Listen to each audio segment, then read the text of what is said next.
Bonjour, je suis Hervé Ledigue, le président de la Saint-Colomban, depuis un peu plus de 30 ans. C'est un club, on va dire, classique amateur. Nous avons évolué beaucoup, créé en 1908. De la gymnastique, de la fanfare, est passé essentiellement football. On a grandi vite parce qu'on est à près de 450 licenciés. On a 3 équipes seniors et des équipes de jeunes dans pratiquement toutes les catégories. Il y a une section futsal, section féminine aussi. Le club a actuellement 3 salariés en CDI, dont 2 à temps plein.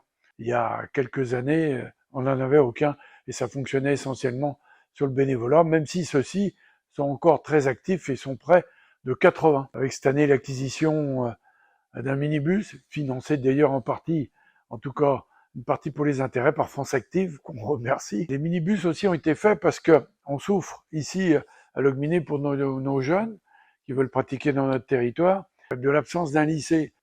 Et donc, on a mis en place aussi des navettes. Donc, il nous fallait un minibus pour aller les chercher dès la fin de l'école.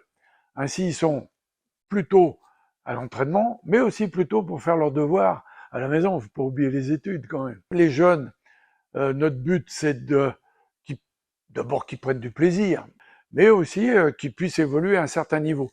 Et les meilleurs jeunes arrivent justement à grimper dans la hiérarchie du football breton. Moi, c'est Ronan Poudelet, donc je suis salarié ici au club de la Saint-Colomban de Locminé. Je suis vraiment dans l'opérationnel de toutes les actions qu'on essaye de mettre en place ici. Dans la première, donc on va plus parler du sportif avec le futsal. Le projet, c'est développer cette section chez les jeunes. On essaye aussi de développer le fit foot, une nouvelle pratique. Pendant que nos jeunes sont à l'entraînement, on propose aux mamans ou aux hommes de venir, on propose du sport. On peut proposer aussi de l'accompagnement scolaire pour les collégiens donc qui sont ici à Locminé. Avant que la séance d'entraînement commence, on les accueille au club pour pouvoir faire leurs premiers devoirs. Une autre action qu'on met en place, c'est les stages sportifs. On propose à chaque vacances. On met en place des projets d'environnement, sur l'engagement citoyen, sur la santé, sur les promotions de l'arbitrage, quelques activités aussi football. On accueille 40 à 50 enfants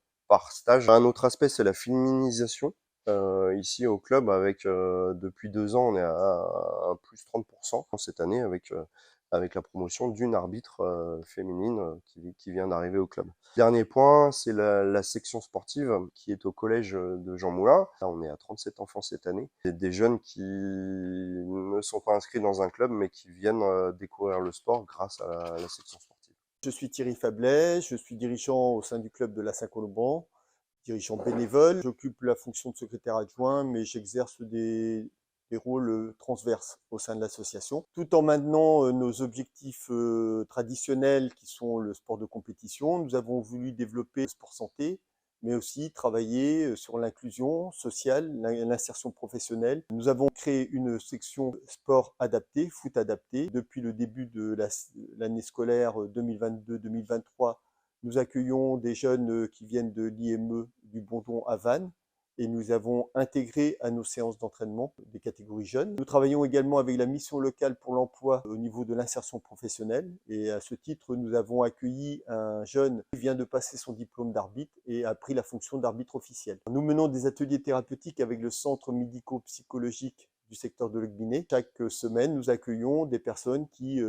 sont prises en charge par le centre médical pour leur proposer une activité sportive. Alors, je voudrais souligner aussi qu'on a bien entendu eu un appui très fort de Madame Schwarzmann dans le cadre du dispositif local d'accompagnement, ce qui a permis au club de se remettre en question, de trouver les manques qu'il y avait, d'en corriger déjà quelques-uns et d'avoir une feuille de route pour les quelques années à venir. Il y a encore beaucoup de travail.